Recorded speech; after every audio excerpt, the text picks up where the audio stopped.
Magandang gabi po sa inyong lahat. Nung ako po ay elementary, alam niyo po, hindi pala maganda na ang nanay mo na teacher kasama mo sa school.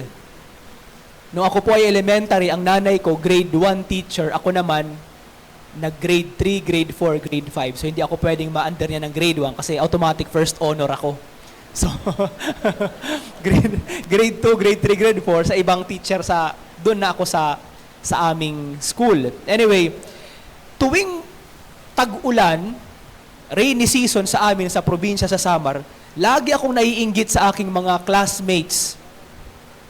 Dahil sila, kapag maulan, hindi sila nakakapasok.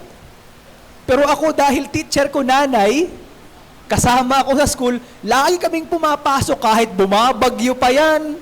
Malakas ang ulan, basang-basa. Pati brief ko, basa na. Pero kailangan ko pumasok. At alam niyo kung anong dahilan lagi ng mga classmates ko? Konting ulan lang or malakas pa ng ulan, sinasabi nila, hindi kami pumasok kasi basa ang blackboard. Sabi ko, bakit sila pwedeng gumawa ng ganong dahilan? Bakit ako hindi? Sabi ko kay nanay, pwede naman nating sabihin sa principal mo na basa ang blackboard. Bakit sila nakakagawa ng ganong dahilan? At ako, so pagdating sa classroom, iilan lang kami na nandun. So lagi ako naiinggit. Dahil sila, hindi sila pwedeng pagalitan. At ang kanilang dahilan, minsan valid, minsan naman hindi. O madalas, hindi valid. Pero kaya nilang makapagpalusot ng ganon.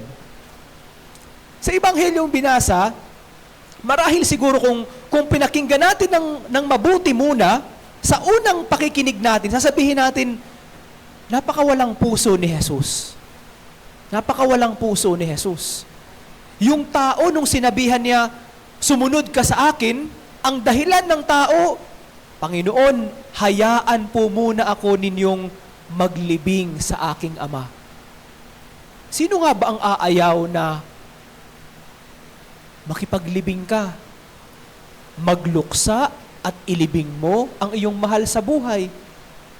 At siguro, iisipin natin, ang mga ganitong bagay, maiintindihan dapat ni Jesus. Maiintindihan dapat ni Jesus. Dahil ang namatay ay ang kanyang Ama. At kailangan niyang ilibing. At etong taong ito, inaanyayahan niya akong sumunod, pero nung sinabi kong ililibing ko muna, ang sagot ni Jesus, sabi niya, sabi ni Jesus, ipaubaya mo na sa mga patay ang paglilibing ng kanilang mga patay. Ngunit ikaw, humayo ka at ipahayag mo ang tungkol sa paghahari ng Diyos. Papaano mo may papahayag ang paghahari ng Diyos kung nagluluksa ka? Meron kayong patay at kailangan mo munang ilibing. Para maunawaan natin ang kabuuang konteksto, kailangan maintindihan natin ano ba ang kaugalian ng mga Hudyo sa kanilang paglilibing. Nung panahon ni Jesus, hindi sila gumagamit hindi sila nag-iimbalsamo sa patay. Ang kanilang burol, it takes 7 days. At ang ginagawa nila, nilalagyan nila ng mga pabango, insenso, kung anuman, yung katawan ng patay para labanan ang amoy ng decomposition. Dahil hindi sila nag-iimbalsamo sa patay. So, ang pamilya, sa loob ng 7 days, nagluluksa sila, naglalamay sila. After 7 days, ililibing nila yung taong patay. Pagkalibing nila, uuwi ang pamilya sa bahay, magluluksa ulit for another 7 days. And then, pagkatapos ng 1 taon, pag na-decompose na ang katawan, andun na lang ang buto, kukunin nila ang buto, ilalagay sa isang lalagyan para ilibing ulit. So, 2 beses ang paglilibing nila. Ang una ay ang paglibing sa katawan, at ang pangalawa, kapag nag-decompose na ang katawan, hindi pa time 5 minutes pa lang ako nag-humili. Binibel na ako. Kapag nag-decompose na yung katawan, kukunin nila yung mga buto at ililibing nila ulit. Sabi ng mga eksperto, ng mga doktor ng simbahan, ito daw yung tinutukoy ng tao sa ebanghelyong binasa na sinasabi niya, Panginoon, hayaan niyo muna akong ilibing ang aking ama. So, pagkatapos nilang ilibing ng una, mayroon siyang 1 taon na pwede niyang gawin ang lahat ng kanyang pwedeng gawin bago siya sumunod kay Jesus. So may intindihan natin bakit ang sagot ni Jesus, ipaubaya mo na sa patay ang paglilibing sa mga patay. Para kay Jesus, naiintindihan niya na nagluluksa siya. Pero kapag ang dahilan natin sa pagsunod sa Kanya ay hindi totoong dahilan, kundi mga palusot lang natin, doon po nagkakaproblema ang ating pananampalataya. Doon po nagkakaproblema ang ating pagsunod sa Diyos. Meron po ba kayong kilalang tao na mahilig magpalusot? Kapag inuutusan mo, halimbawa ang iyong anak, ang iyong apo, maghugas ka ng pinggan, sumasakit ang tiyan. Masakit ang katawan, nilalagnat. May mga tao ba kayong kilala na mahilig magpalusot? Kung ano-ano lang mga hidahilan ang ginagawa?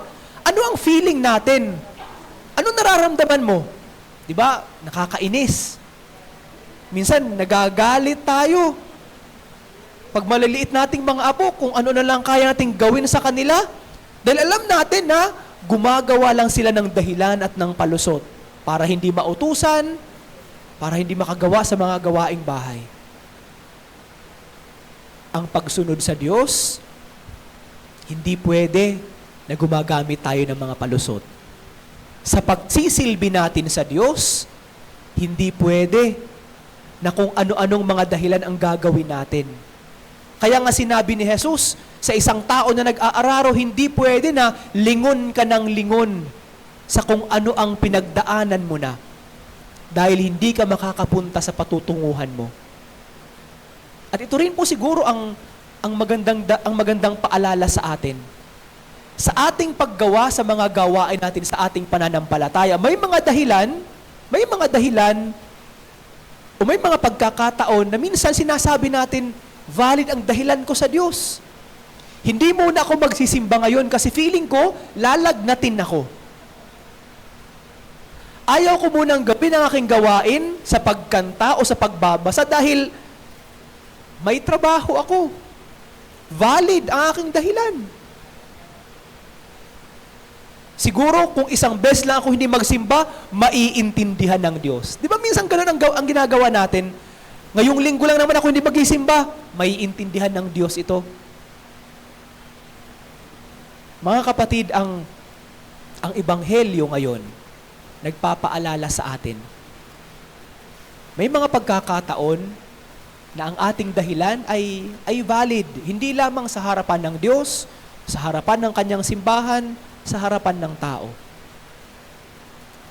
Pero sa ating pagsunod sa Kanya, sa ating ginawang pagsusumpa sa harapan niya at ng kanyang simbahan, na ang ating pangangaral sa salita ng Diyos, ang ating paggawa sa ating tungkulin para sa Diyos, gagawin natin ng buong puso, ng buong kaluluwa, ng ating buong pagkatao. Siguro walang dahilan na magiging sapat. Kaya nga, lagi kong sinasabi, kapag mayroon tayo mga kailangan sa Diyos, nagdadasal tayo sa Kanya. Pero pag tayo ang kailangan ng Diyos, may mga pagkakataon na marami tayong dahilan.